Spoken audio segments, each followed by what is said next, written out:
Hi everybody, this is Stefan Molyneux from Free Domain Radio. I hope you're doing well.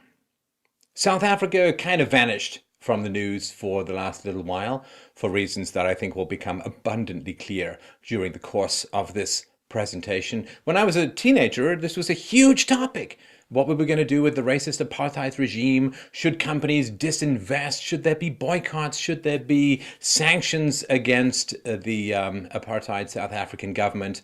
And then 1994, the transition to Nelson Mandela's leftist African National Congress occurred, and after 1994, vanished from people's consciousness. Well, I'm here to bring it back. Let us circle back to the significant transition in South African history and see what has been going on in South Africa now that it has been under black rule for 20 years and officially desegregated for close to 30 years. How are things going? So let's start with just a little bit of a view of the population as a whole. So from 1960 to 2014, well, there was a huge increase in the population. Of course, from a little under 20 million to well over 50 million. Now, this is not homogeneous population. Of course, there are four major groups within South Africa: the blacks, the whites, the mulattoes or coloreds, and the Asians, which often include the Indians. Gandhi, of course, practiced law in that situation as well. And so the number of blacks and coloreds within South Africa keeps increasing. The white and Indian population is significantly on the decline. According to some estimates, by 2025, the black population will increase by 5 million from the current 40 million. The white population is going to fall by approximately 350,000 to a little over 4 million. So to put this in perspective, in the post-Second World War period, when apartheid was being instituted in 1946 and so on, whites were about 20% of the population. By the 1980s, they were down to 16%, and in a decade or so, they would be down below 9%. Now, under apartheid, black population, the population of blacks, increased enormously. It more than tripled in the period between 1946 and 1991. Now, under black rule, the population of whites has been steadily declining. Another fascinating fact, if you look at life expectancy, in the early 1940s, the life expectancy for blacks was 38 years old, compared to close to 80 in America in the present day. Now, from the 1940s to the early 1990s, it rose by 23 years. It went from 38 years average life expectancy to 61. Under black rule, since 1994, it has plummeted by 9 years, the average life expectancy of blacks. Let's look at the demographics. South Africa, of course, is almost 80% black. It's 8.9% mulatto or colored, 8.9% white, and 2.5% Asian. Now, in the 1960s, South Africa was growing, as it did through the apartheid regime. The economy grew by about 3.5% a year. That's very good. That gives a significant boost to your income over time. And the share over time of the black proportion of the economy and its wealth was increasing, and the whites was actually decreasing to some degree. In the 1960s in particular, South Africa was growing at a rate second only to that of Japan. Yes, back when Japan actually had economic growth. And some people have compared the peace and security in South Africa at the time to be similar to that of Switzerland. More recently, of course, global financial crisis of 07-08, South African government has cut interest rates to a record low. Naturally, this generates a borrowing boom, which in turn boosts the country's GDP. That wonderful solution, how did it work out for America, or Weimar Republic, or post-revolutionary France, or pretty much everywhere else that it's been tried? Well, it never actually works. Well, I guess it works like cocaine works for a toothache in the short run, but you end up with two problems where before you only had one. In the past decade, South Africa's GDP has risen by 38%, but private loans have increased by 225%. This has created a situation that economists call a credit bubble, and everyone else calls, Since the country's GDP is further, quote, boosted by rampant government spending, one of the reasons why the value of GDP as a measure has been called into question, the actual economic growth relative to the expansion of loans may be a lot worse. The government hires a bunch of guys to dig in a ditch and fill it in again. Well, that's called a boost to the economy. Get into a car crash. Boost to the economy. Oh, we'll be talking about that too. South Africa's policy of lowering interest rates requires an expansion of the money supply. Interest is the price of money. If you want to lower the price of something, you got to increase the supply. That further devalues their currency. Providing people with goodies. Hey, we don't have to raise your taxes. We can just print money or borrow or sell bonds. The same three legs of the unholy stool of government predation. So let's look at the currency of South Africa, the rand. Ironic, I know. This is the change of value relative to gold from 1960 to 2015. And for those of you who are just listening to the podcast, you might want to check out the visuals. For those of you who are watching the visuals and think it takes too long, just download the podcast. The sources, of course, as always, are below. I forgot to mention that earlier. So here you can see the US dollar, bumped up a little bit with QE 666, this quantitative easing, which is not just a friendly laxative, but a way of wallpapering the entire future with money and then setting fire to the house with children inside. You can see here the South African rand has gone through the roof. And this is like the happiness spike of some crazy person on lithium or who forgot to take their lithium. This is what is happening to the South African rand. The value of gold has increased nearly 570 times relative to the rand and only 33 times relative to the US dollar. So it's rapidly turning into toilet paper. The quarterly money supply in billions of dollars of South African rands, Q1 65 to Q1 2015. Well, as you can see here, it began to rise with the economic and racial troubles of the 1980s. And then, of course, after the ANC got into power, they get to do what socialists do. They start printing and borrowing and spending.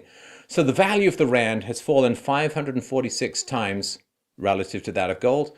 During the same time period, the amount of the rand circulating in South Africa has grown 561 times. See, those numbers are quite close. That is not a coincidence. You print a lot of money, each one gets worth less. So this has resulted in massive inflation. Inflation actually, of course, is the printing of money, the creation of money, excess money relative to goods and services. The money, the price of increase of goods is just the effect of that. So here you can see the key inflation measure, Consumer Price Index 1960 to 2014, fairly flat. And then there's been a 72-fold increase in prices since 1960. Of course, all normalized for all of that. So it's not good. Relative to the United States, a fairly steady line. And on the top, we just have the screaming death ride to the stars of insolvency.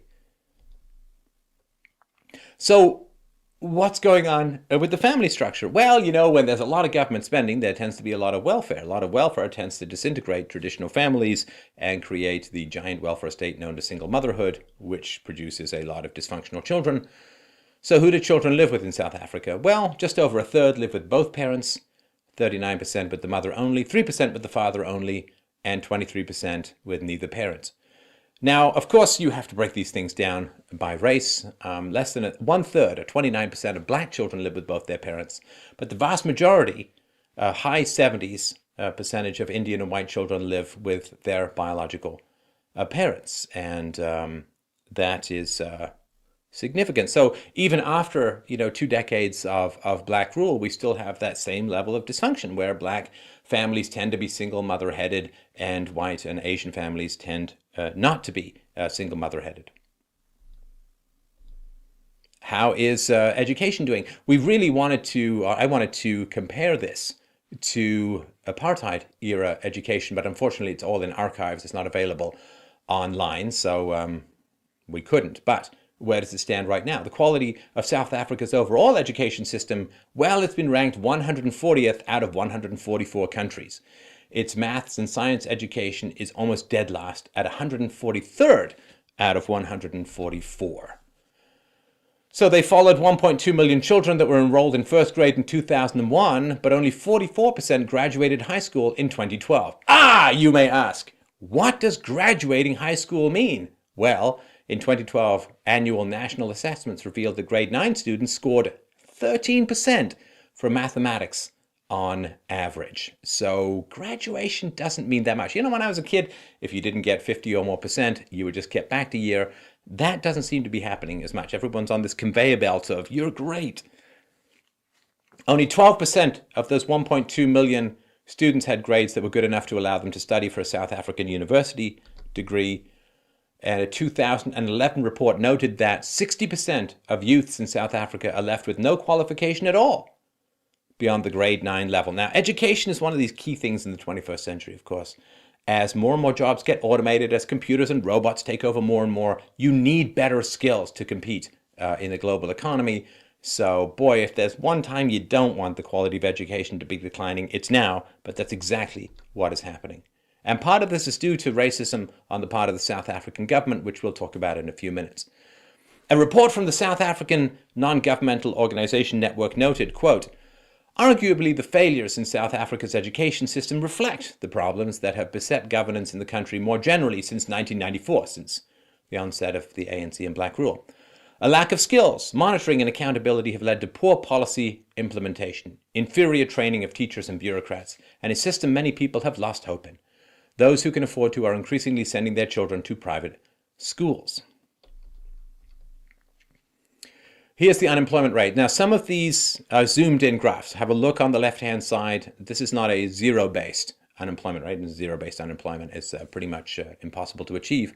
So here you can see in 1994, while unemployment was going down, 1995, the ANC, the socialists get in, and socialists going to socialize, and the unemployment rate went through the roof and has remained pretty high ever since. Since 1997, 3 years after the transfer of power to the ANC, South Africa has consistently been in the top 10 of countries with the highest unemployment in the world.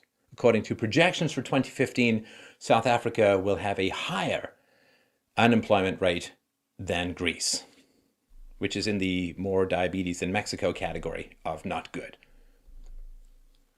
What is the unemployment by race? I don't mean to separate everything else out by race, but it's important to because the numbers are so different.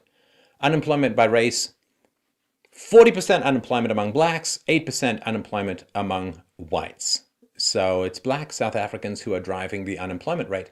So blacks aren't doing well relative to whites in a multi-decade majority black country that is run by blacks. So riddle me that, Batman. We'll talk more about why later. Because fools rush in where angels fear to tread. See, South Africa is not so much a country as it is a giant penal colony of welfare addiction. Back in 2010, economist Mike Schuessler claimed that South Africa is the biggest welfare state in the world. And I'm from Canada. That's big.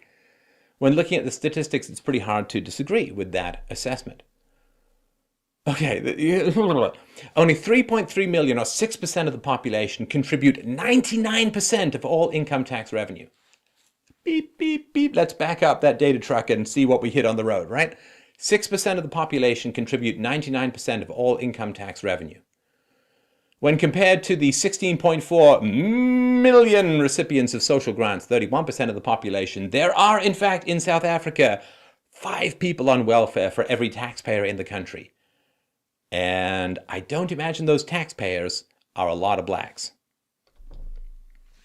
About 20% of South Africans don't make enough to sustain their daily caloric intake, and by far the biggest chunk, 70% of social grants go to welfare moms in the form of child support. So that's not good.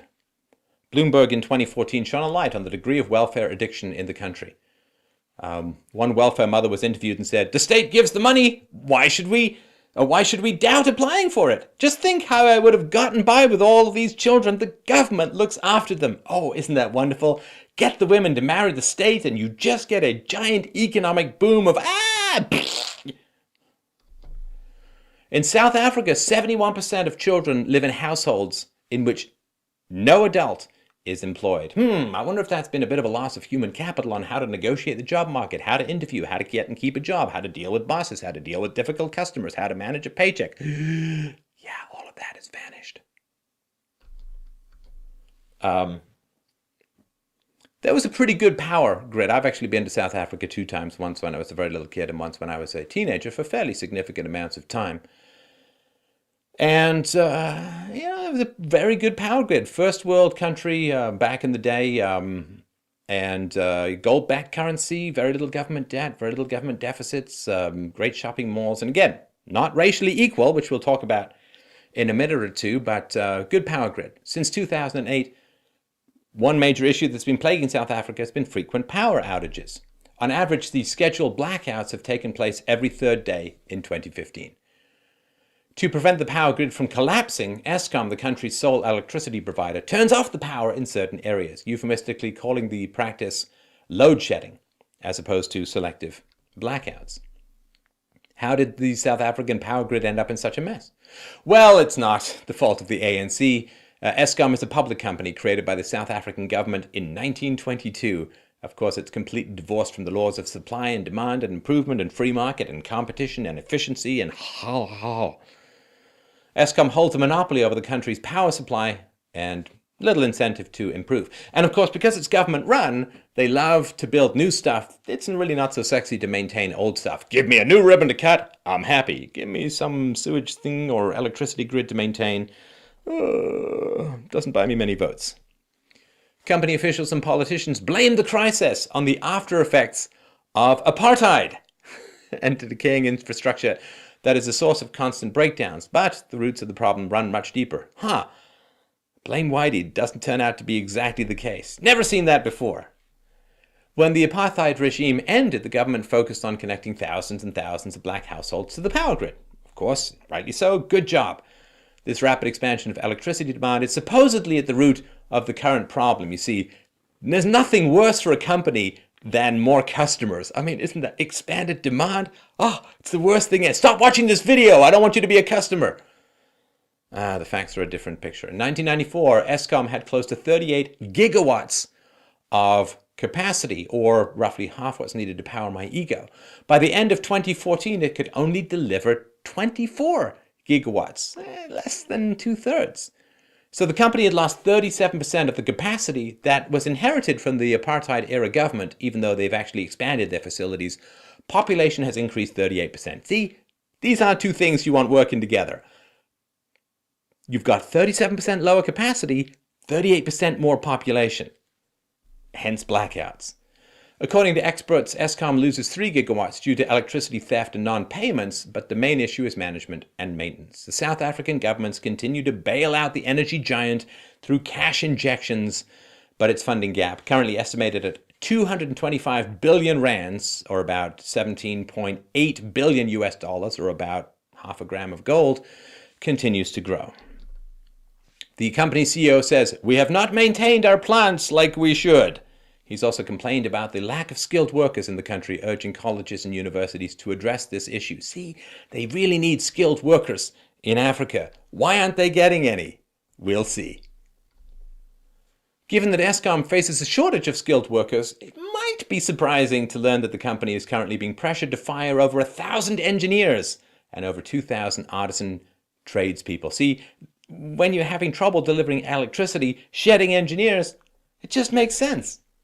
Of course, all of the employees that Eskom is being pressured to fire are white. The company has to comply with the South African Employment Equity Act, which mandates that employee demographics have to reflect the national demographics, also known as a giant vote of a lack of confidence in the ability of blacks to compete with whites. Because Eskom employs more whites in proportion to blacks, it now has to fire a large number of skilled workers to comply with affirmative action laws. It denies that it plans to cut jobs in the short term, still has to effect these changes by 2020, at which point South Africa will go dark. I mean, this is crazy. So the demographics are... Imagine if the NBA had to fire huge chunks of its basketball players because there were too many African Americans compared to the population as a whole, and therefore we've got to get rid of LeBron James and bring in Whitey McShortyhead. If this happened in the United States, the fans would set fire to stadiums and go insane, but I don't know. It's just whites being oppressed, so fine. And people say, oh yes, but the whites oppressed the blacks. Well, whites weren't huge fans of apartheid. You know, when I was a teenager, I was offered free university. You know, my dad worked in South Africa as a geologist. A free university. Bit of a problem, though. You also have to be enrolled in the armed forces. So you got to sign up for the armed forces. You get paid $15 a month. And if you don't sign up for the armed forces, you got to spend 4 years in jail because white privilege. You got to remember, separate the whites at the top of the pyramid from all the other whites. Whites didn't like slavery in America either, because only a couple of percentage points of whites owned slaves, and the rest of them had to pay a huge amount of taxes to support the slave infrastructure, and they were conscripted for slave hunting, which they didn't want to do. So anyway, back to speaking of skilled workers and affirmative action. South Africa, hey, got a resume? Want to make some work? Do you enjoy ducking bullets? South Africa currently has an estimated 829,800 unfilled positions for high-skilled workers in senior management, medicine, engineering, and other technical occupations. So you think, boy, there's a big giant sucking sound of massive demand. Let's see people fill it. No! Between the 5 years between 92 and 97, the number of awarded engineering degrees dropped by 13%. Maybe they were powered by electricity, I don't know. At the same time, the number of public administration and social services degrees increased by an astounding 199%, because 200% would be too many. So put this number in perspective, the second highest increase was in languages, linguistics, and literature degrees, 40%, because nothing says I can send you electricity in a really functional power grid like the ability to parse out sentences in a Jane Austen novel. So now that the socialists have gotten in power, people say, hey, degrees which lead to government employment, they're really quite valuable. In 1994, only 15% of black South Africans occupied skilled jobs. 2 decades after the end of apartheid, that number is pretty much unchanged at 18%. So that number should be higher. Less than a fifth of blacks occupy skilled jobs in a country where they represent 4/5 of the population, right? Let's just go over that again. Less than 20% of blacks occupy skilled jobs when they're almost 80% of the population. So, of course, whites are going to be disproportionately hindered by affirmative action laws. Unsurprisingly, whites, and skilled whites in particular, continued to leave the country to seek employment abroad. Speaking of white flight, I saw an albatross. A study of white flight from South Africa noted, quote, it was found that skilled whites are dissatisfied with the majority of the government's performance. They distrust the government and feel that it does not represent them. Skilled blacks, on the other hand, express much more positive sentiments about government. Furthermore, the government's affirmative action policy was identified as another factor influencing the emigration of skilled white South Africans. The results of the survey indicate that skilled whites are strongly opposed to this policy and the arguments advanced in support of it. Only 20% of blacks expressed similar views. So, very brief aside. Democracy only works when the majority government, right, the government that's in power, faces a risk of a loss of election in the next. That way it stays responsive to the people. If a government knows it's going to stay in power pretty much forever, it stops being responsive to the people and becomes increasingly corrupt. And when you have, as is so often the case in a multiracial or multicultural society, people don't vote according to the good of the country or according to policies as a whole. They tend to vote along racial lines. Blacks vote for blacks and Muslims vote for Muslims and so on. And that's one of the reasons why America has Obamacare. In fact, the main reason is that 100,000 Somalis who live in Minnesota were ordered by their imam to vote for Al Franken, who cast a deciding vote for Obamacare. They're not voting based upon any understanding of Obamacare. Probably they're voting based upon the imam told them to, and so on. And so most people who talk about democracy, when you have a disproportionate racial or ethnic group, means you've got to have some sort of power sharing structure. A mere majority rule puts a particular group in power pretty much forever, which makes them incredibly corrupt, which we'll sort of see as we go forward.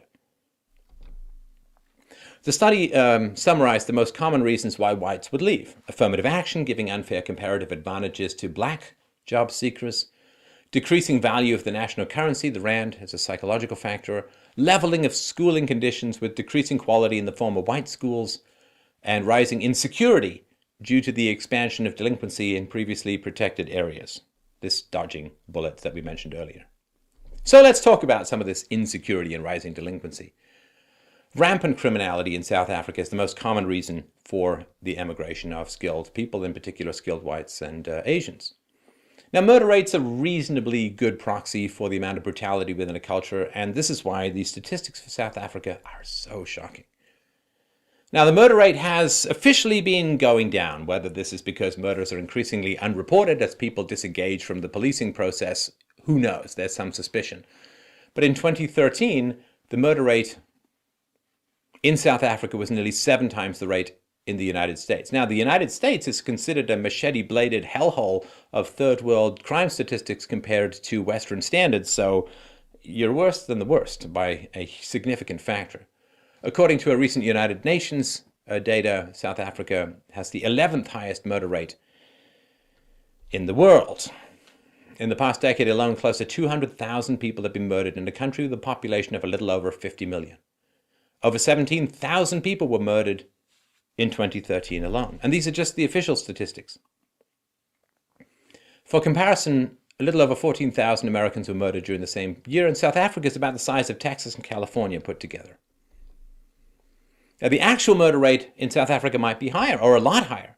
According to a survey by the South African Institute of Race Relations, half of the crimes in the country are not even reported. It's been estimated that on average, 50 people are murdered every single day. Additional 3 murders that go unreported. This would be several hundred murders, 300 or so in the United States proportionally. So this is murder rate per 100,000, the most recent data. South Africa, ding ding, 31.1. United States, 4.6. Mexico, 21.5. Iraq, 8. Canada, 1.5. Australia, 0.8. Japan and the UK clocking in at 0.3. So that's a very big red bar. Rape. Look, there's lots of horrible rape statistics, and we've combed through the 6 ways from Sunday. Lots of horrible rape statistics and perspectives in South Africa. There's one study that says that 27.6% of South African men who have been surveyed self-admitted to committing rape, but drunken sex is considered rape, so it's problematic. And we've got a presentation on this very channel, which you should absolutely, definitely, and totally check out after this one, that is, called The Truth About Rape Culture, which goes into this in more detail. But a report by the African Institute for Security Studies noted, quote, according to 1997 Interpol statistics, South Africa had the highest per capita rates of murder and rape, the second highest rate of robbery and violent theft, and the 4th highest rates of serious assault and sexual offenses of the 110 countries of which crime levels are listed by Interpol. This is why the country is so often called the world's rape capital. According to prison data, 1.25 million sexual assaults have been reported since 1994, the end of apartheid, averaging to 170 per day. And Interpol claims, hold on to your hats, that only 1% of sexual assaults are actually reported. Okay? So 170 per day, assuming 1% of them, those are the ones that are recorded and reported, we're talking 17,000 sexual assaults per day and 125 million sexual assaults since the end of apartheid, in a population of 40 to 50 million. So even if only a fraction of these numbers are true, it's still pretty appalling. So, for example, in 2008, a lesbian member of the national female football team died after she was gang raped, brutally beaten, and stabbed 25 times in the face, chest, and legs. This horrific crime is part of a widespread practice in South Africa, which is called corrective rape, that is supposed to cure people of their homosexuality. Meanwhile, in North America, gay rights activists are really upset because a pizza employee gave an answer to a theoretical question about delivering pizza to a gay wedding. Because that's important, not the fact that there's corrective rape in South Africa where people get raped to death for being gay. Focus on the pizza. Good priorities. The rape rate per 100,000 in South Africa, 92.9, US 27.3, Mexico 13.2, Canada 1.7, Australia 7.1, includes koalas, Japan 1.0, UK 28.8. Of course, the UK with a high Muslim population has that challenge as well. President Zuma in South Africa was tried for rape in 2006 and acquitted of charges that he raped a family friend who was HIV positive. During the trial, he did admit to having unprotected sex with his accuser, but claimed that he took a shower afterwards to cut the risk of contracting HIV. That doesn't work, by the way. There's another African official who said, hey, the best way to cure HIV is with garlic, apparently mistaking the virus for a vampire. I'm sorry for this data, I'm sorry for this data, I'm sorry for this data, but we need to unblinkingly stare at some of the darkest hellscapes of the country. So corrective rape doesn't horrify you enough? Wait, there's more. Baby rape is a widespread practice. In 2001, Jacob Zuma, back then a deputy president, commented on the issue of baby rape, quote, "There is a consensus that there is something seriously wrong in our society. We are still haunted by the news of 6 adult men having raped a 9-month-old baby, and there are many other cases which display barbarism and moral decay of the worst kind." According to 2004 to 05 police data, quote, "Children are victims in half of all reported cases of indecent assault and close to half of all reported rapes. 1 in 10 cases of common assault is against a child, and 1 in 16 murders and attempted murders are of a child." Do you understand this? Children are the victims in close to half of all reported rapes. About 10% of all rapes in the country are committed against children who are under 3 years old. 10% of all rapes in the country are committed against children who are under 3 years old. Over 23,000 children were raped in the span of a year, according to South African Police Service statistics. Of course, nobody knows why this horrific practice is so widespread. Some have speculated that it stems from a belief held by many in South Africa that sex with a virgin cures HIV and AIDS. South African Health Minister claimed in 2013 that at least 28% of South African schoolgirls are HIV positive, compared with 4% of boys, because sugar daddies are exploiting them, which I assume is some synonym for rape. Sex crimes against children compared to the total: almost 55,000 rapes, 23 and change against children, almost 10,000 indecent assaults, almost 5,000 against children. HIV and AIDS prevalence, 15 to 49 years old. South Africa, 19.5% prevalence in the population. United States, 0.6, Mexico, 0.2, Australia, 0.2, UK, 0.3. South Africa has 0.6% of the world's population, but 17% of the world's HIV infections and 11% of the world's tuberculosis cases. Non-communicable diseases like diabetes and heart disease are rising sharply. From 1997 to 2004, non-communicable diseases rose 5-fold, 500%. Another plight that is seldom mentioned is the shocking prevalence of fetal alcohol syndrome, when you basically pickle and destroy your child's brain in a steady drip of alcohol through the veins of a pregnant mother. Fetal alcohol syndrome, South Africa has the highest rate in the world. Life expectancy, we mentioned this before. So 1960, in the high 40s, it peaked to 64, 65, just before the end of apartheid, 62.33 to be precise, and then dipped down to 2005 to 51.56. And in 1990, HIV, AIDS, and violence accounted for just under 2,500 deaths in the age group 15 to 49 years. HIV and AIDS claimed only about 200 lives in that age group that year. By 2013, there were almost 200,000 lives lost in these categories. And one of the things that happens, of course, you get the welfare state and you get promiscuity, because you don't need to have pair bonding because the government's going to pay for your kids. You can go knock some woman up. She's not going to say no to having sex because the children will become an asset rather than liability, so she doesn't need a good provider and so on. So welfare state drives promiscuity. Promiscuity drives the spread of AIDS, and this is how one government program leads into another government program, leads to a giant graveyard.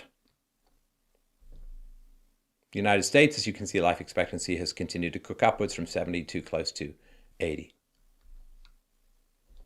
The police. If you're from the United States, you may have heard occasionally that black people have problems with police enforcement. Let's see how that goes when the people in charge and the police are largely black.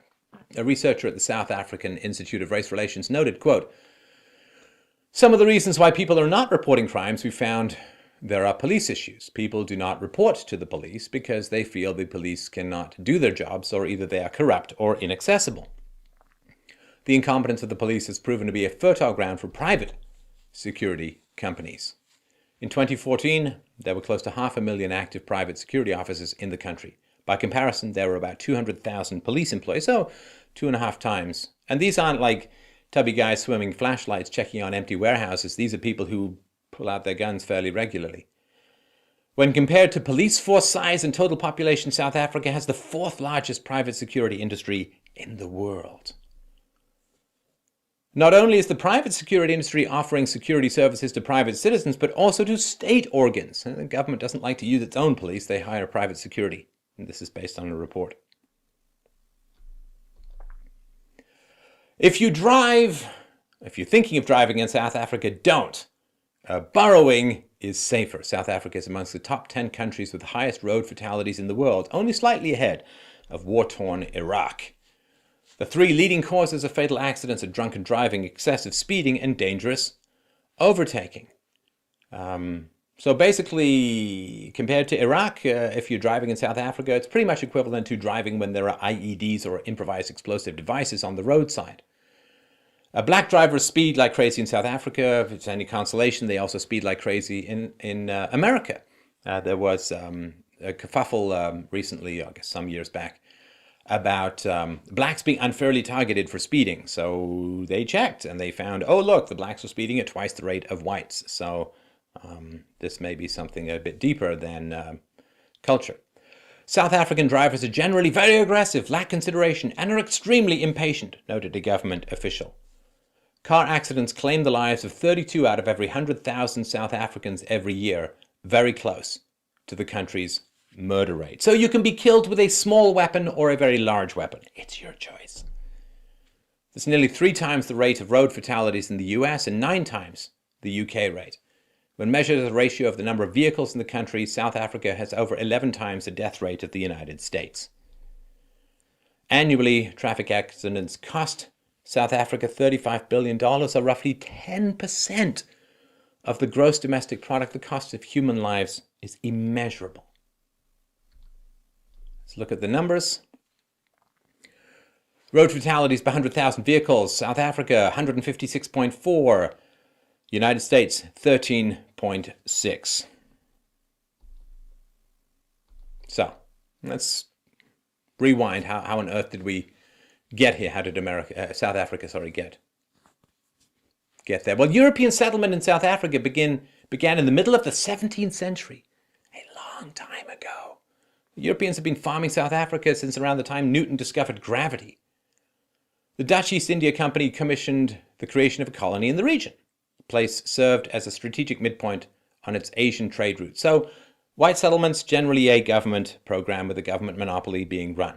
Now, the Dutch, Calvinistic, Protestant, very religious, very hardworking, they get up at the time I go to bed, and very good farmers, right? They started to settle and farm a land which grew to be about twice the size of Portugal before they had any substantial dealings with blacks. So they were generally expanding into areas that there were no blacks into. So the Dutch were coming in, the British were coming in at the same time, or shortly before, the Bantus, who were a northern race, a black tribe, the Zulus are a subset of the Bantus. The Bantus came into South Africa. There was a native population of blacks in South Africa, generally more peaceful. The Bantus, the nice term is displaced. The more accurate term is murdered, possibly genocided them to the point where there's very few of them left, clinging to the edges of deserts. The Bantus who had iron weapons, which the native blacks in South Africa didn't, the Bantus came in and drove out all of the native blacks, and then ran into the Dutch, and there were all these wars, which we'll get into. But the current black population is largely, if not exclusively, immigrants to South Africa, and very similar in a time frame to the Dutch. So you have 2 immigrant populations fighting over land. It wasn't just whites going in and displacing the native blacks. After the French occupied the Netherlands in 1795 in search of lattes and tulips, the British attacked and captured the Dutch colony in South Africa to secure access to the crucial supply point. Ah, perfidious Albion at work again. There was a Dutch-Anglo Treaty of 1814. The South African colony was officially given to the British. The Afrikaners, the Dutch settlers in South Africa, weren't entitled to return to their homeland, which was an option for colonists from other countries when the European colonial empires started to fall apart. So that's important. As one author put it, quote, "Herewith the Dutch finally deserted their kin in exchange for coin. There was no attempt to guarantee Afrikaners' right to residence in Holland or anything of the kind. They were simply sold to the British, lock, stock, and barrel. To this very day, the Dutch do not accept that Afrikaners, despite being their direct descendants, have any right of return to the country that placed them in Africa." We'll get into actions against apartheid, but a lot of the Dutch country and other countries put a lot of hostility, had a lot of hostility towards the apartheid regime, and they put sanctions on, and they disinvested from these countries and so on, and they really took a giant wrecking ball to the South African economy, which actually harmed the blacks even more than it harmed the whites. And so these countries destroyed significant portions of the South African economy and applied all these horrible sanctions to South Africa to protest apartheid. But they have the highest entry requirements. So they destroyed the country for the white people, but didn't allow the white people to leave and emigrate to those countries. And one listener wrote and said, they messed up the country and made it impossible to escape. I've tried America, Canada, and Australia. Guess what? The answer was always the same. Sorry, you don't meet our minimum entry requirements. You can stay there and die, and we don't care. Have a nice day. This is very unusual. When the British left India, the British who were in India could return to England, but this is not the case. They're trapped there, the Afrikaners. Under British rule, life for the Afrikaners took a turn for the worst. Not only did British missionaries antagonize the black African tribes against the Dutch settlers, but the imperial media outlets portrayed them in a very negative light. Now, the British authorities benefited from the continual conflict between blacks and whites in South Africa. It's the old British strategy, as all colonial strategies are, of divide and conquer. It keeps the Dutch occupied and prevents them from rising up against their British masters. But it's important to understand that there was a long history of race relations, of course, in South Africa, long before apartheid. You just don't bring this stuff up. But you need to understand the historical context of the race relations to understand apartheid. This doesn't mean that we say apartheid is right. It doesn't mean that we sympathize or agree with it. It's wrong. It's racist and horrible. But you have to understand where it came from. And it wasn't just pure malice and evil racism. That's just some magical explanation that's doesn't explain anything. The British BBC's historical timeline of South Africa completely omits Africa's 100 Years' War, otherwise known as the South African Frontier Wars. So basically, between 1779 and 1879, British and Dutch colonists fought 9 wars against neighboring black tribes. These were often initiated in response to cattle theft on the part of the blacks. Look, farmers, not very big on war. They've been up early, they've been working all day, they're tired, their muscles hurt, they just want to go home and have some Jagermeister and a sheep. And so you've got this expansion of an agricultural society that runs up against a hunter-gatherer society, and there's a lot of conflict. It's happened 6 billion times throughout history, and there was a lot of conflict between the tribes, and particularly between the races, which is very common throughout human history, even in the present. Now, another aspect to understand when it comes to figuring out what the driving forces were behind apartheid is not just the fact that they felt they needed to separate the races because the races couldn't get along, but it's communism. Ah, yes, the C word. So very, very briefly, let me just sort of put this in context. So in 1917, the US came into World War I on the side of the French and the British. This created such a disproportionate amount of power that the Germans had to close off the Eastern Front by getting Russia out of the war. The way they did that was they shipped a whole bunch of Jewish communists into Russia, who then fomented a revolution, took over from the Mensheviks, the Bolsheviks, and then destroyed Russia. It was horrendous.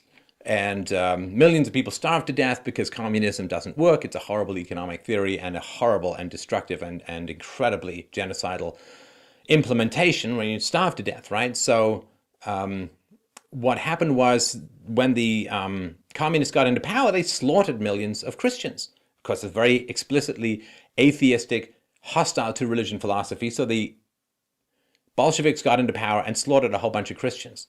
And so when Christians see communists trying to get into power, they feel it's us versus them. This is what the Germans felt when the communists were trying to get into power in Russia in the 1920s and 1930s. Sorry, in Germany in the 1920s and 1930s. They thought, well, God, if the communists get into power in Germany, they're going to kill all of us Christians.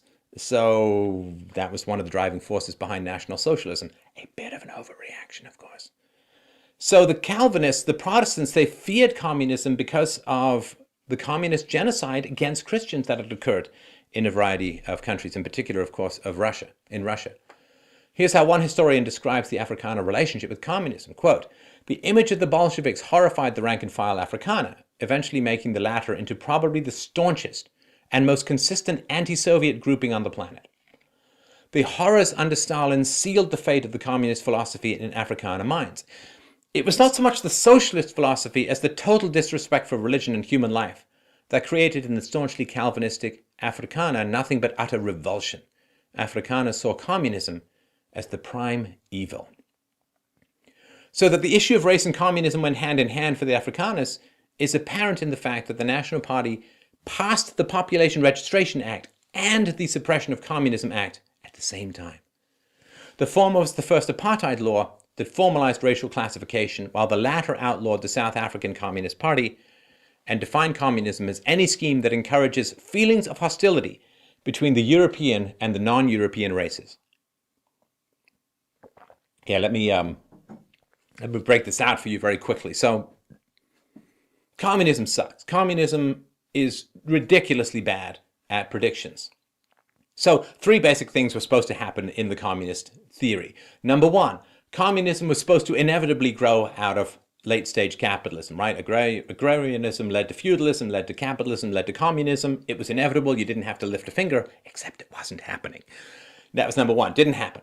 So that's why there were all these revolutions, because, hey, I'm tired of this thing happening inevitably. I'm going to make it happen myself.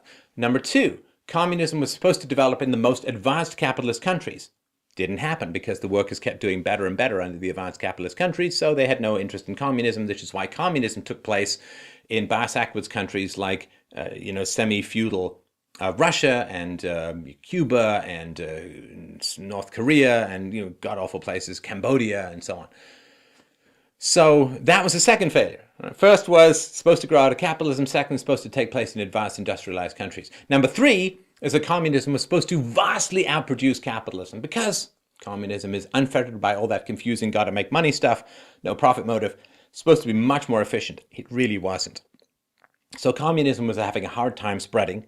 Capitalist workers didn't really want it. It wasn't going to be inevitable, and it was really underproducing relative to capitalism. Even with all the communist and socialist lies in the media throughout the 1920s and 1930s, the truth sort of came out. And so what the communists did was they said, you see, well, capitalism is racist. Racist, capitalism, racist, because apparently black and white means a lot more to capitalists than the color of green or money. So they said capitalism is racist. Now, one of the problems with that, of course, was that under capitalism, even the racial minorities began to do better. In the 1920s and 1930s, the black family was even more solid and together in America than the white family. Blacks were coming into the skilled occupations. There was a growing black middle class. This is very bad for communism because this was their last way to criticize capitalism and the last people they could agitate. They couldn't agitate the workers against capitalism because the workers liked it. So they could agitate the minorities against capitalism, but if the minorities did well, that would be bad, which is why you see people on the left always trying to help the minorities while always making things worse for them, as in the welfare state, which has been incredibly destructive and toxic to black families in particular. So that's something to understand, that the communists were openly saying, and we talk about this in The Truth About Immigration and also The Truth About the Race War, both available linked below and on this channel. Communists go in and start riling up the racial minorities against the dominant majority, whatever that happens to be. In this case, happens to be white. The communists come in and start riling up, and they want to use the blacks in South Africa to overthrow the white government. So the whites start segregating and having racist laws and anti-communist laws at the same time. Plus, of course, remember that the Afrikaners had seen the British rile up the blacks against them and had been horribly murdered and fought against and so on. And so they knew what was going on. They knew what had happened already, and they didn't want to see it happen again. So there's a long history of violence between blacks and whites in South Africa. Some the blacks' fault, some the whites' fault, of course. But the communists were actively attempting to turn the black population into a revolutionary force, given that the number of black members of the South African Communist Party greatly increased after its inception, and that the African National Congress, the current rulers and Nelson Mandela's party and so on, eventually allied itself with the Communist Party. Is it any wonder that the Afrikaners were suspicious of the black population? Nelson Mandela himself held a senior rank in the country's Communist Party. He was proven to be a member of the Communist Party after years and decades of denial of this. So the parallels between South Africa under apartheid and the current Israeli-Palestinian conflict are very obvious, often brought up by historians and the media. However, no sane person is suggesting that Israel should open up its borders, assimilate the Palestinian population, and give them full voting rights. What would happen in such a situation? Well, Israel would cease to exist. Would we expect the Israelis, who would quickly become a minority under this scenario, to go along with it peacefully given their historical relationship with the Palestinians? Of course not. Again, this doesn't justify things, doesn't make everything right, but context and perspective and history is important. Otherwise, we end up just throwing names and learning nothing. The institution of apartheid was not racism, but was designed to preserve the white population against the increasing communist militancy of the blacks. Quote, for leading thinkers in the National Party, such arguments about racism almost completely miss the point, because the security of the Afrikaners as a dominant minority, and not as a race per se, was what concerned them.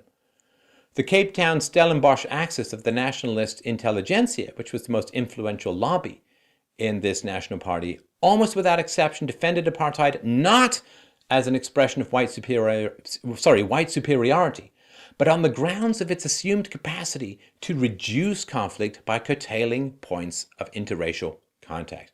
When races in human history across the world, when races come into contact, there is a lot of conflict. The joys of diversity and multiculturalism. It's not just race, it's religion too. Look at the Protestants in Northern Southern Ireland. Look at Bosnia. Look at Serbia. Look at the Middle East. You can see these conflicts going on all the time. It's race, it's nations, it's cultures, it's religions. We are kind of an in-group preference species. That's kind of how evolution works. And so they thought, well, we'll keep the races separate, then we can reduce the amount of conflict that is going on. And they set up these 10 tribal areas, and they said, we're going to make these their own countries, and we're going to put this tribe here and this tribe here, and everyone's going to just stop fighting with each other. Everyone go to your separate corners, go have your own countries.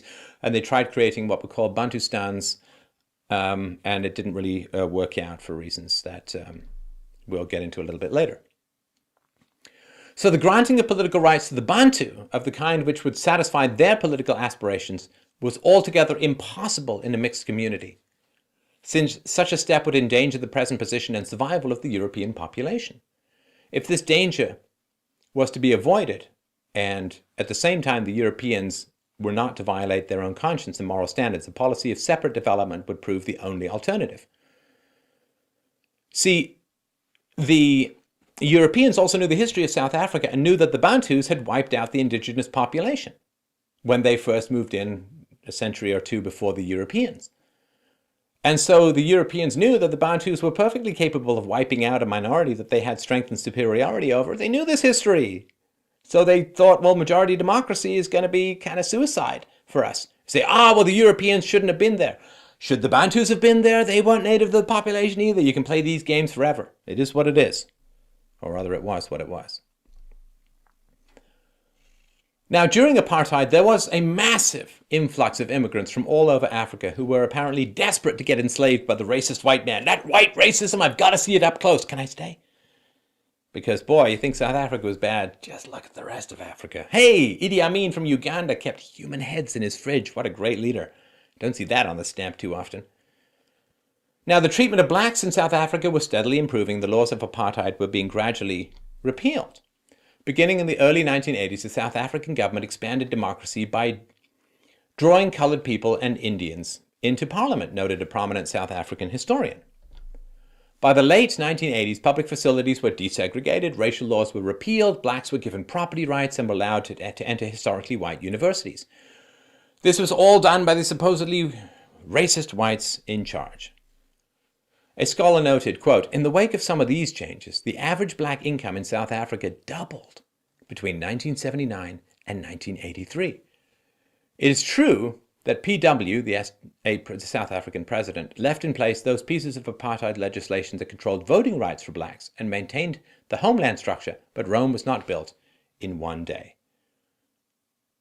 So, let me just give you this very, very brief perspective.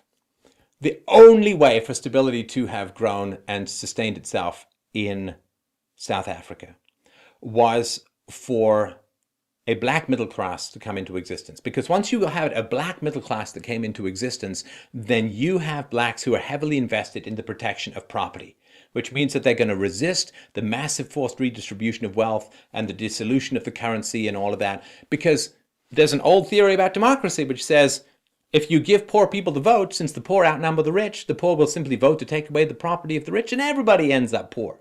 You needed to grow a black middle class. This was happening. It was happening. More and more wealth was being concentrated in the hands of the blacks, less and less proportionately in the hands of the whites. There was a giant shift, and the black middle class was growing. And with that, you get stability and the rule of law and an investment in stable property rights and the protection of contracts. This process was destroyed from outside, against the wishes of the black population, as we'll get to. You got Steve Van Zandt, you got Peter Gabriel, you've got all of these "I ain't gonna play Sunset" ass clowns who come in and start lecturing everyone with no knowledge of the country's history, with no knowledge of the delicate balance and how to actually achieve a stable shift in power, all coming in screaming racism at everyone. You've got countries out there disinvesting, destroying the economy, putting in sanctions, embargoes, boycotts. This prevented the creation and sustenance and growth of the black middle class. As a result, when the blacks took power, there was not a stable black middle class that provided a ballast and slowed down or even held at bay the transition to socialism. That was the founding principles and purpose of the African National Congress. The opportunity was lost. And you get a 9-year shave down on the average life expectancy on blacks. You get massive explosions in HIV and AIDS. You get massive explosions in murder. You get massive explosions in rape, single motherhood, dysfunction, road crimes. But what do the liberals care? They're off to the next thing, the next cause. What do they care? There's 200,000 black bodies because they had to come in and interfere with no knowledge of what was going on. They're sailing off to their next tea party. Champagne socialist assholes. There are dead people. When you advocated for the immediate end to apartheid, without the growth of the black middle class to provide stability in the transition, you have a lot of blood on your hands. Black lives matter.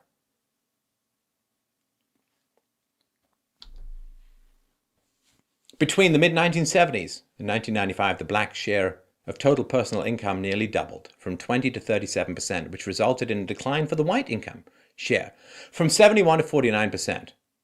It's 20 years. Another 20 or 30 years, it could have all turned out differently. But the goddamn communists and the leftists and the liberals all had to get involved and scream racism at everyone, collapse the economy, destroy the emerging black middle class, and return it back to tribal crapfest 101. 12 years into apartheid, right after the Second World War, the literacy rate of the black population was already the highest in Africa, and even higher than India. This would be after 100 years of British colonial rule.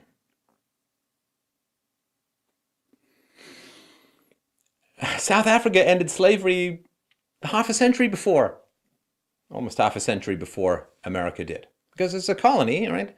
The British ended slavery in I think 1832, ended slavery in England and all the colonies, and spent a lot of blood and treasure ending slavery around the world. Slavery 101. I've got the truth about slavery. It's a presentation here. Slavery 101. All human societies everywhere across the world, all throughout history, all practice slavery. The earliest records that people can find are generally slave transactions. The earliest cave paintings are slave transactions. Slavery was everywhere and always the human condition. White, Western, Christian, Europeans ended slavery, particularly the British, in the 19th century. First culture to do it, they made it universal. First culture to not only end slavery for themselves, but to end slavery around the world. Moral crusade, one of the great achievements of humankind. White, Western, Christian, European men ended slavery. Who are the only people now blamed for slavery? White, Western, Christian, European men. Which only goes to show, if you ever want to be hated by the world, do something good for it. No good deed goes unpunished in history. So, the end of apartheid coincided with the end of Soviet interference in Africa, in South Africa. In 1989, Soviet Deputy Foreign Minister Anatoly Adamyshin met secretly in South Africa with the South African government to discuss normalization of relations. On 5th July 1989, 4.5 months after the Soviet army rolled out of Afghanistan, P.W. Botha, the President of the Republic of South Africa, walked across the floor of his office with his hand outstretched. With a big smile on his face, he shook the hand of his invited visitor. The visitor was none other than Nelson Mandela, the jailed figurehead of the ANC, decked out in a new suit, a tie with a neat double Windsor knot and nicely tied shoelaces. Got the truth about Nelson Mandela on this channel. It's not a mere coincidence. The apartheid government started to open up negotiations with the ANC after the collapse of the Soviet Union. Those who understand the relationship between apartheid and communism wouldn't be shocked by this information. We already pointed out that the threat of communism was a significant factor in the institution of the apartheid regime after 1948. So communism has done no end of good in this world. So, what did the blacks want? What did the whites want? The people, not the people in power. It's very easy to mistake the white people at the top of the pyramid for the white people everywhere. In surveys administered between 1986 and 1989, 2/3 of South Africa's whites indicated they preferred some sort of power-sharing accommodation of blacks. The total white control option was rejected outright by the whites surveyed, even though they acknowledged quite candidly that they would expect to experience positive conditions and quality of life under a white-controlled government, and negative conditions and quality of life under a black-controlled government. They still wanted to power share. Not bad. Certainly Afrikaners ceded control despite their negative expectation of black rule. More than 80% believed that the physical safety of whites would be threatened. Less than 10% believed that life would continue as before. Those 10% were probably packing their bags as they answered the survey. Far more revealing were the attitudes of ordinary black South Africans, also left out of the charmed circle that charted the constitutional future of South Africa. Only 35% of Soweto blacks in 1978 favored a government in which the blacks as the majority ruled the whites, compared to 57% of that sample preferring equal numbers of blacks and whites in the cabinet. And only 25% of urban black respondents approved of a black majority government. Soweto, by the way, is Southwest Township. I actually walked through there. It's quite an interesting place. Only 25% of urban black respondents approved of a black majority government. See, blacks in South Africa are not just one big giant blob. They're all competing tribes and cultures, and they oppose each other a lot, and lots of conflict and friction and so on. So there's no such thing as a black majority government. Only 25% of the blacks wanted black majority rule. And lots of them, 57% wanted equal numbers of blacks and whites in the cabinet, because they're not stupid. They know that if one race or the other race is permanently in control, corruption and horror is going to result. Well, whites were certainly right about their life becoming more dangerous under black rule. Okay, I'm going to talk about this white farmer genocide. In South Africa, it's twice as dangerous to be a farmer as it is to be a police officer. Among farmers, the murder rate is 99 per 100,000, 3 times the murder rate of South Africa, which is already amongst the highest in the world. Since the overwhelming majority of farmers in the country are white, you've got to ask a pretty important question. Are these murders racially motivated?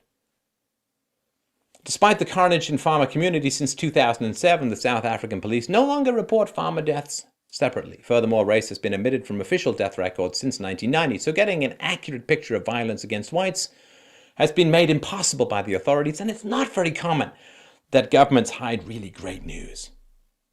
The British Telegraph commented, quote, "What troubles many South Africans is the horrific and unnecessary violence that's a grim hallmark of farm attacks ostensibly staged to steal money, blamed by some on resentment at the yawning gap between rich and poor, 40% unemployment in some rural areas, and the legacy of ill feeling bequeathed by the former apartheid system." See, in the left, or according to the left, a woman wearing a bikini at a frat party who's drunk in no way, shape, or form ever invites sexual assault, which I quite agree with. But apparently, because there were whites in charge, it somehow justifies or explains away these murders of white people by blacks. Blame the victim? No. Blame the victim white, male? Yes, good. Good job. A memorandum by South African farmers noted, quote, "These murders are marked by a unique level of brutality, often worse than that found in terrorist attacks. The argument that farm murders are only murder does not hold water." Let's look at an example. In 2012, the British Telegraph reported the horrific murder of Ati Potgieter, a farm caretaker, and his family. Mr. Potgieter was stabbed 151 times with a garden fork, a knife, and a machete. His wife and 3-year-old daughter were made to watch him die, after which the wife was shot in the head, execution style. The little girl was then taken to an outside room and shot in the back of the head. Her body was then carried back to the main bedroom where her mother lay dead. The Potgieters were murdered on their 11th wedding anniversary. A note written in Bantu was left on the gate of the farm. "We have killed them. We are coming back." What the murderers took was only pocket money and possessions of little value. Does this seem like a robbery to you?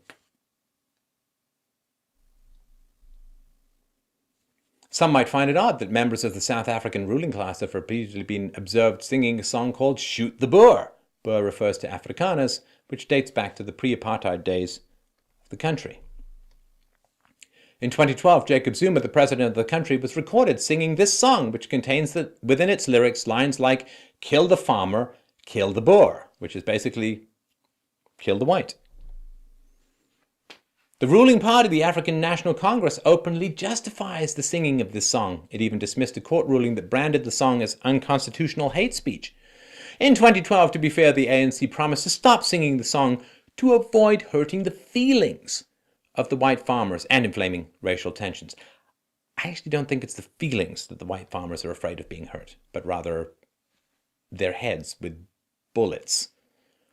So imagine George Bush singing a "Shoot the Blacks" song. The media would explode in massive and justified condemnation. Yet when the president of South Africa sings "Shoot the Boer," which coincides with the slaughter of many white farmers, there's barely a whisper in the West because, you see, we're just awash in white male privilege. In 1948, the South African National Party adopted a policy called the Broad-Based White Economic Empowerment Act. Among the objectives of the bills were the following key points: increasing the number of white people that manage, own, and control enterprises and productive assets. Preferential procurement from enterprises that are owned or managed by white people. So we want more white people in charge, and we only want to buy from white people. Achieving a substantial change in the racial composition of ownership and management structures and in the skilled occupations of existing and new enterprises. Does that bill seem kind of racist to you? Actually, to be fair, that bill was passed in 2003, actually called the Broad-Based Black Economic Empowerment Act. All we did was replace black with the word white in the text. If you suddenly feel that this legislation has become more favorable, congratulations, you now know that you are a racist. Robert Guest, Africa editor of The Economist, had this to say about the Broad-Based Black Economic Empowerment Program. South Africa has embarked on probably the most extreme affirmative action program anywhere. Private companies above a certain size are obliged to try and make their workforces demographically representative, i.e. 75% black, 50% female, etc. From factory floor to boardroom. This is not a minor irritant like affirmative action in the US. The group which must be given preference constitutes a large majority. But because under apartheid blacks were deliberately deprived of education, there is a gaping shortage of blacks with commercially useful skills. Less than 2% of chartered accountants, for example, are black. This can only be fixed by improving schools. But the ANC's first impulse when it came to power was to try and raise the proportion of teachers who were black by paying a large number of the most experienced white teachers to retire. Scandalously, black pupils' exam results got worse in the early years after apartheid ended. They have since recovered, but still barely 1% of black high school students pass higher grade math, and very few opt for tough subjects at universities such as science or engineering. So, affirmative action, particularly in South Africa, is racist on so many levels. And in particular, it's saying, blacks, you can't compete, so we got to force white people to hire you. Why not just let blacks compete? That's how you get better, is you compete. But it is a racist measure because it basically says to blacks, you can't compete. And nobody's going to give you a job because you're just not worth that much. It's, again, fixing the effects rather than allowing people to rise to the cause. In 2005, Newsweek reported between 1995 and 2000, average black household income shrank by 19%, while that of whites and of the new black middle class rose by 15%. See, this is what I'm talking about. The black middle class was getting into power. The number of people living in absolute poverty has doubled since the ANC came to power in 1994, points out the Cato Institute. Opinion polls have revealed something that the media finds very uncomfortable. So given all this information that I'm presenting to you so far, you might not be wildly surprised to learn that South Africans often believe they were better off under apartheid. In 2002, the South African Independent Online reported, quote, overall, the polls showed that about 60% of South Africans felt the country was better run under apartheid, with both blacks and whites rating the current government less trustworthy, more corrupt, less able to enforce the law, and less able to deliver government services than its white predecessor. The surveys also found respondents giving more positive assessments of apartheid-era policies. But who listens to the people when there's moral outrage to spray across the continent and drown people in a sea of phlegm and bile and blood? So, herein after this is the end of facts and the beginning of opinion. These are just my thoughts. I hope that they will help you and make some kind of sense of this. So I first went to Africa when I was 6. I went again when I was 16. And I argued in my teens, 30 years ago, that it needed to be slow, it needed to be gradual, and there are things that you need to do to get people ready for power. You can't just jump people into the top of the pyramid and expect them to do anything other than fail. Look, there is a double standard, which is racist. It's hard to see. It's a double standard here. So the Bantu blacks moved in for the North based on superior technology. They won the battle and ended up ruling the country. Okay, that's what happens in history. Look, cultures that are aggressive and cultures that have better technology, they win. The Bantus did it, and much more harshly to the native black population of South Africa. The Bantus did it, and then the British and the Dutch came along, and they did it too, even if we accept the general narrative as true, there's doubts about it, but let's just say it's all true. So the blacks come in and kill a lot of people with superior technology. Nobody even talks about it. The whites come in and do exactly the same thing, and it's, oh my God, the worst horrifying thing that has ever happened. The population of blacks under apartheid tripled. The population of the native black population did not exactly triple under the Bantus.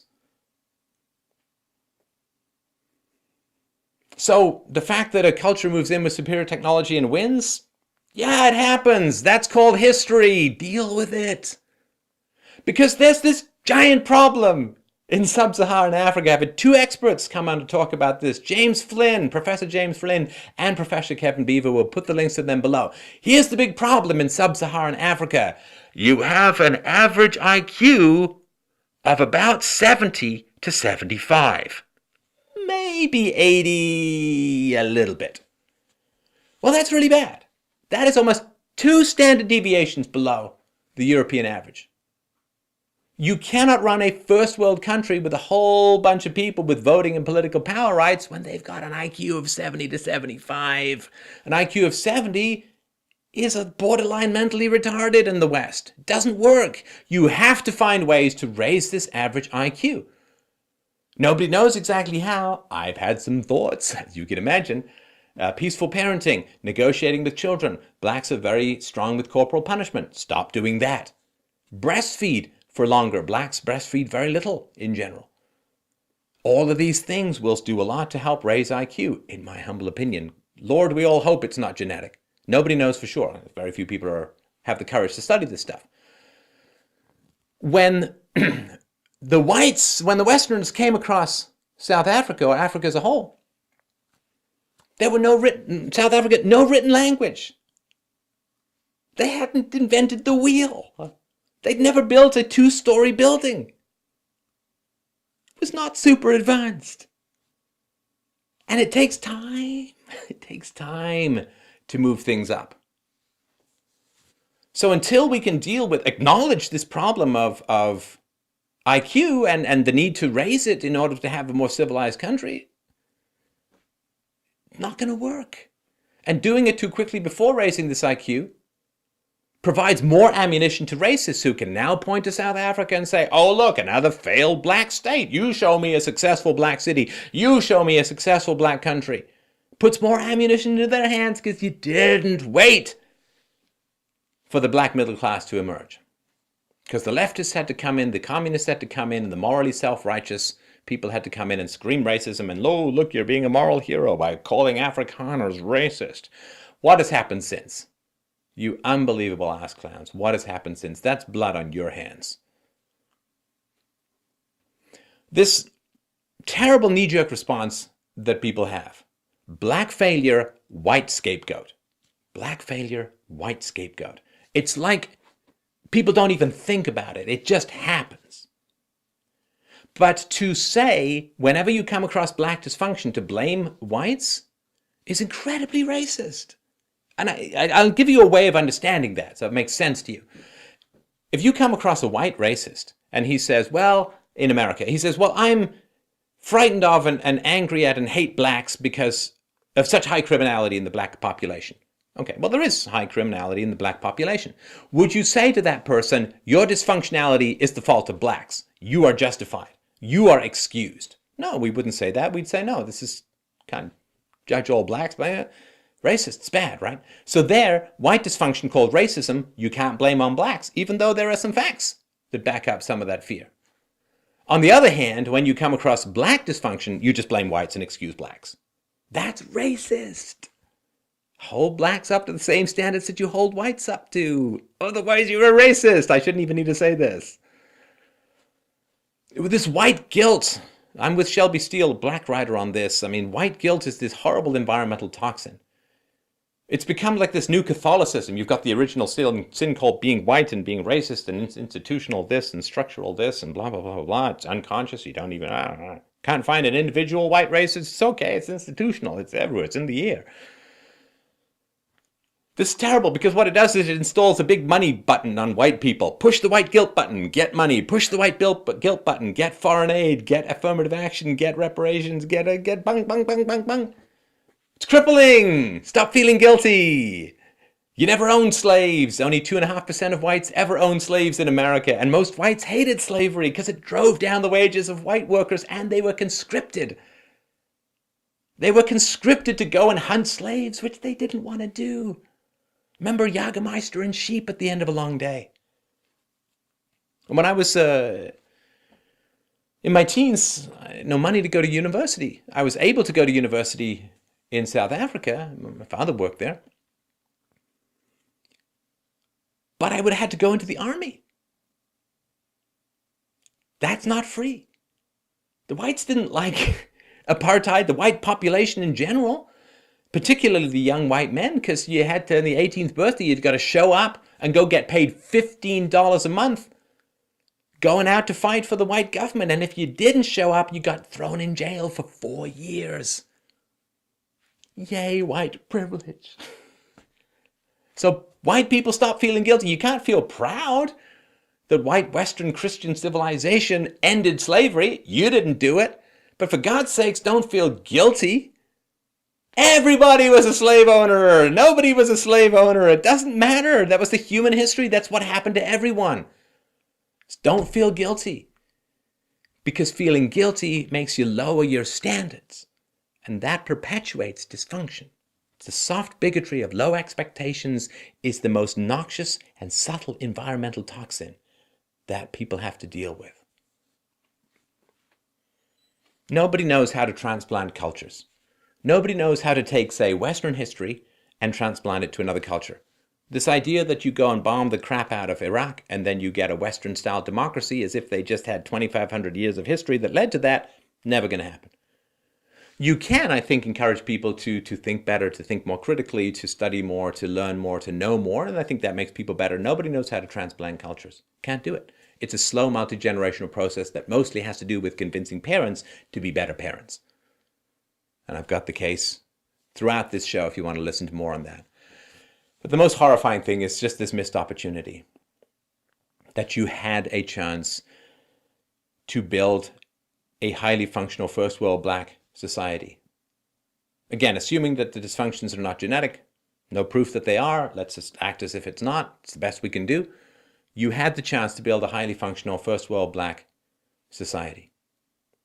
But you needed to grow the middle class first.